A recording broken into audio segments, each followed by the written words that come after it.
This is an example of tax strategy and planning. The numbers have been changed to protect the innocent, and no names have been given. So we'll just call it assumptions used. It's a C Corp. The profit for the corporation is $200,000. The owner takes home $100,000. So the total income is about $300,000 for the company. So what is the objective? What kind of tax savings can be created at the company level? And that's what this example is only. It doesn't talk about what can be done at the personal level as well. As it turns out, there can be savings of $30,000 at the company level. Again, that's exclusive of what can be done at the personal level, which would be an additional tax reduction.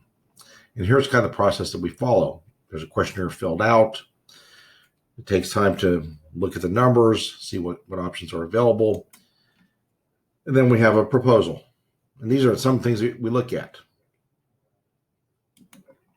We look at deductions, legal entity design, retirement, insurance, loopholes, also called tax deductions. Some of the new rules that have been out now into play in the last year and a half, other strategies, and industry-specific strategies.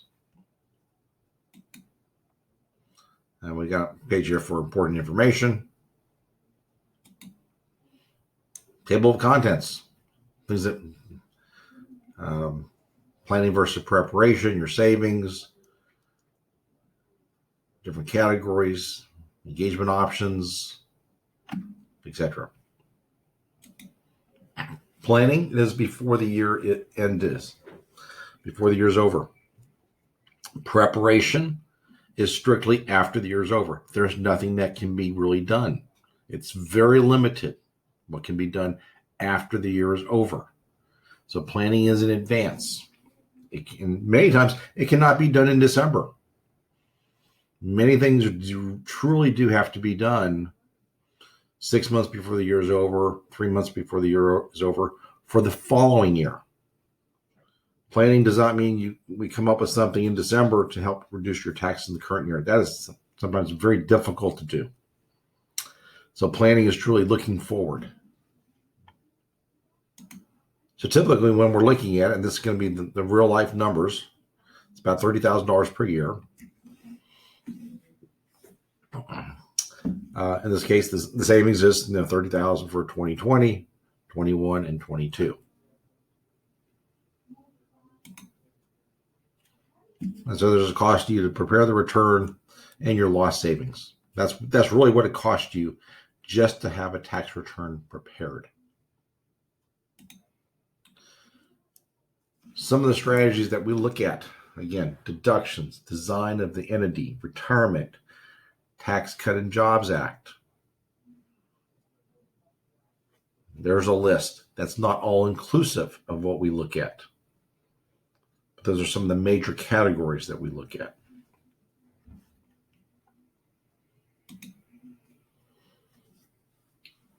The stages, there's planning stage, gathering up information. It's not necessarily going to be very fast. Implementation. Again, anywhere from one of the 25 plus strategies we could use, we're not necessarily going to select them all because many do not fit. Then we have a quarterly compliance program to ensure that things are being done and that you're maintaining your tax deductions. This is not accounting. This is strictly tax compliance. We also have accounting programs as well, which we discuss in other videos about advisory services. And the last stage ultimately is the preparation after the fact.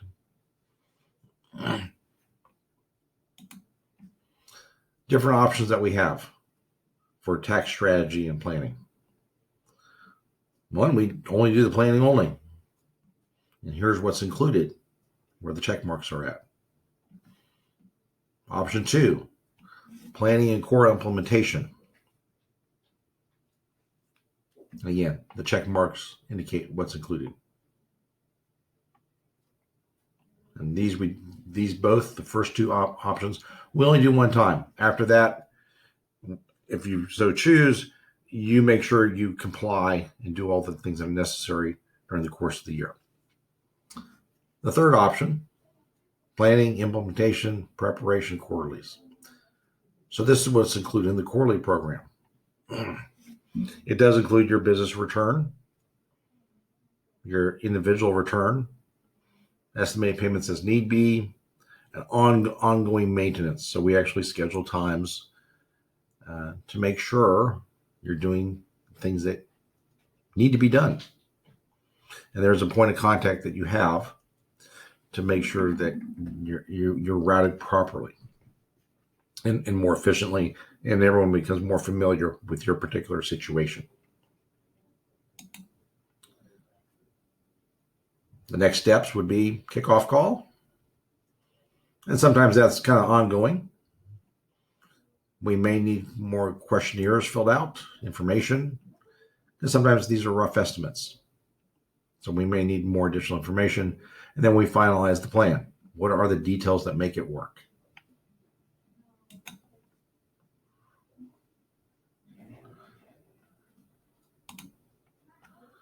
We got FAQ, frequently asked questions.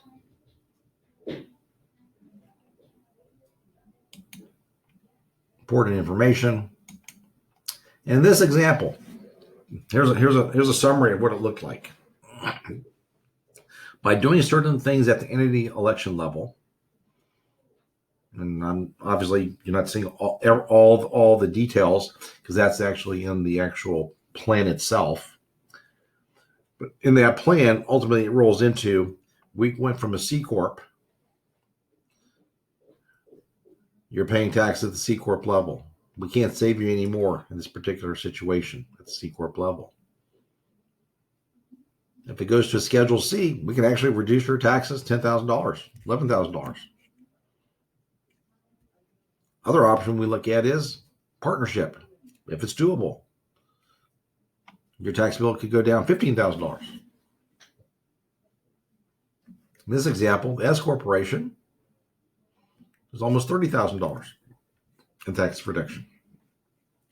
So we do look at other options. So we see what's available, and then we make the election. What's the best one? This one happened to be the S Corp. Different situations apply. It could be a partnership. It could be a Schedule C. It could be stay as a C Corp. That's always a possibility too. So these are things we look at. So this is true. This is truly planning in advance, not compliance. Compliance is doing a tax return after the year's over. Yes, we do that, but it's done more effectively if we actually do the planning in advance. So something to consider other than just doing tax returns or having us do your tax return. Thanks.